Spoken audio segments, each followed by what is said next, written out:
Hello friends, in this video we will be talking about hydrogen spectrum. Okay, hydrogen spectrum कैसे बनता है पहले इस पे डिस्कस करेंगे और फिर बाद में what are the formulas that are important in the hydrogen spectrum. But first of all take a look at this clip. See E1. Here E1 represents the energy of electron in the first orbit, which is minus 13.6 electron volt. E2 is the energy in the second orbit, that is minus 3.4, and so on. Now see, here in the diagram we have hydrogen nucleus and these are the orbits. N equals to 1, this is the first orbit, then second, then third, and then fourth, and then fifth. Whenever an electron jumps from higher energy level to lower energy level, ठीक है, higher energy level से electron lower energy level पे जाता है तो जितना energy level का difference होगा उतनी एनर्जी का फोटोन एमिट होगा. ठीक है, और इसी तरह से हमारा हाइड्रोजन स्पेक्ट्रम बनता है. You know that when electron is closest to the nucleus, it is having the least energy, and when the electron is in the second, third and fourth orbit, जैसे जैसे इलेक्ट्रॉन हायर ऑर्बिट्स में जाएगा उसकी energy increase हो जाएगी. Right? So in this way hydrogen spectrum is made. All right, let us take a look at this hydrogen spectrum. Okay, this is our hydrogen spectrum. You might be looking into the names of some scientists: Lyman, Balmer, Paschen, Brackett, Pfund. Okay, ये सारे अलग अलग scientists हैं जिन्होंने hydrogen spectrum की अलग अलग parts को डिस्कवर किया था. सबसे पहले we will talk about Lyman series. Okay, now see, in Lyman series electrons must fall in the first orbit. Lyman series में, पूरी सीरीज में इलेक्ट्रॉन कहां पे आके गिरते हैं? फर्स्ट ऑर्बिट में. ठीक है, अब फर्स्ट ऑर्बिट में आने के कितने तरीके होते हैं? Electron can go from second energy level or second orbit to first, then third to first, fourth to first, fifth, sixth, seventh, eighth to first. ठीक है, इतने सारे तरीकों से इलेक्ट्रॉन फर्स्ट ऑर्बिट में आ सकता है. So whenever an electron jumps into the first orbit, the radiation emitted by it is given by the Lyman series. Okay, similarly when electron jumps into the second orbit, right, that is in Balmer series. अब second orbit में electron आए, इसके कितने तरीके हैं? It can jump from third orbit to second orbit, from fourth orbit to second orbit, from fifth orbit to second orbit. Right, that forms Balmer series. अच्छा, Lyman series is in ultraviolet form. जो भी radiation, जो भी photons वहां से निकलते हैं Lyman series में से, they are all a part of ultraviolet radiations. Balmer series में से जो भी रेडिएशन निकलता है that is in visible series. ठीक है, वो विजिबल होते हैं, यानी अगर आपको हाइड्रोजन स्पेक्ट्रम देखना हो तो आप इन 5 सीरीज में से एक ही सीरीज देख पाओगे, and that is Balmer series. Then we have Paschen, Brackett and Pfund series. Okay, Paschen में all the electrons will be falling in the third orbit. In Brackett they will be falling in the fourth, and then they will be falling in the fifth orbit in Pfund series. Okay, now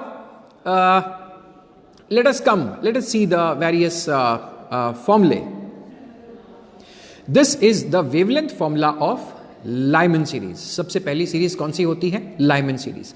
तो whatever radiation is emitted sorry, in the Lyman series, okay, we give it by the formula nu bar is equals to 1 by lambda, which is equals to, sorry यहाँ पे ये चीज लिखना भूल गया मैं, 1 by lambda is equals to r into 1 by 1 square minus 1 by n square.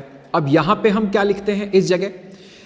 We will write the principal quantum number or the number of that orbit in which electrons are falling, and here we will write that number from which electron was there previously. मतलब electron आके कौन से orbit में गिरा है वो number यहां पे, और इलेक्ट्रॉन पहले कौन से ऑर्बिट में था वो नंबर यहां पे लिखते हैं. And what is this r? r is the Rydberg's constant. ठीक है, now what can be the value of n? If the electron is falling in the first orbit, it can fall from second, from third, from fourth, fifth, sixth, seventh, and so on. So here the value of n will be 2, 3, 4 and onwards. Okay. Similarly in the Balmer series, ठीक है, यहां पे कौन सा number लिखते हैं? यहां पे here we write the number in which electron is going, electron कहां पहुंचा है, बाल्मर सीरीज में इलेक्ट्रॉन पहुंचता है सेकेंड ऑर्बिट में. So here we will write 2 square and here we will write that number in which electron was there previously. अब second orbit के लिए n की वैल्यू चेंज हो जाएगी, it will be from third, fourth and fifth orbit. Right, तो इस फॉर्मूले से आप वेवलेंथ फाइंड कर सकते हैं फॉर बाल्मर सीरीज. इसी तरह से Paschen series, electron is falling in the third orbit, from where, from fourth, fifth, six and so on. All right, like Paschen series, we again have bracket series. The value of n is changing and here the value of this is also changing. यहाँ पे क्या हो गया, यहाँ पे अब fourth आ जाएगा, because Brackett series में इलेक्ट्रॉन्स कहाँ पे आके गिरते हैं, तो भाई फोर्थ ऑर्बिट में आके गिरते हैं, तो यहाँ हम फोर्थ लिखेंगे और यहाँ n की वैल्यू हो जाएगी 5, 6, 7 एंड सो ऑन. ठीक है, तो ब्रैकेट के बाद में लास्ट सीरीज जो बचती है that is fund series. Okay, it's the formula for Fund series. Here the number of orbit where the electron has fallen, and here the number of orbit from where the electron has originated. That would be 6, 7 and 8. Now see, few tips to be remembered in hydrogen spectrum. Suppose if I ask you about the Lyman series. ठीक है, तो Lyman series में अगर कोई आपसे पूछे कि भाई सबसे ज़्यादा एनर्जी वाला जो लाइन है, अब देखो लाइमन सीरीज में गिन के बताओ कितनी लाइन है, 1, 2, 3, 4, 5, 6. There are 6 different energies of photons that can be emitted in Lyman series. ठीक है, तो 6 अलग अलग इलेक्ट्रॉन के ट्रांजिशन लाइमन सीरीज में होते हैं. Now if I ask you what is the energy of which transition is having the highest energy, इन 6 में से सबसे हाइएस्ट एनर्जी वाला ट्रांजिशन कौन सा है, तो जितनी बड़ी लाइन होगी एनर्जी उतनी ज्यादा होगी. Got it. तो लाइमन सीरीज में अगर हम स्पॉट करें तो दिस वन, ये जो है सबसे पहला वाला, this will be the transition और the photon of smallest energy, where as this one, okay, the first one, it will be the transition having, इसकी एनर्जी भी मैक्सिमम होगी. अब एनर्जी क्या होती है, the energy of emitted photon is equal to h into nu.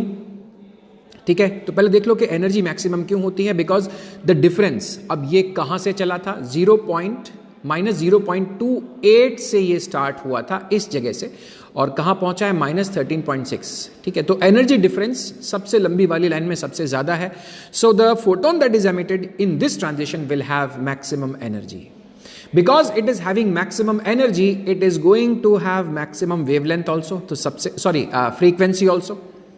ठीक है, तो सबसे ज्यादा एनर्जी भी इसी ट्रांजिशन की होगी, सबसे ज्यादा फ्रीक्वेंसी भी इसी ट्रांजिशन की होगी. यहां से जो फोटोन निकलेगा it will B of maximum energy and maximum frequency. Okay, now if this is of maximum frequency, तो इसकी वेवलेंथ मिनिमम होनी चाहिए. We know that as the frequency increases, the wavelength decreases. कैसे पता? From the chapter of dual nature, E is equals to H C upon lambda. 2 फॉर्मूले होते हैं हमारे पास में. ठीक है, तो देखो जहां पे energy is maximum, there the wavelength will be minimum. So this very first transition, remember, it is having maximum energy, it is having maximum frequency and it is having minimum wavelength. Okay, तो इसी transition को, इस first transition को हम alpha line बोलते हैं. क्या बोलते हैं? Alpha line, the first line, the line of maximum energy. Then उसके बाद में कौन सी होगी? Beta line and then gamma line and then so on. Okay, from hydrogen spectrum आप एक्सपेक्ट कर सकते हो that definitely they will be some और अदर न्यूमेरिकल. ठीक है, अपनी अपनी तरह से the numericals are design in different manner. Clear? But this is the most popular topic for numericals from this chapter of atoms. Okay.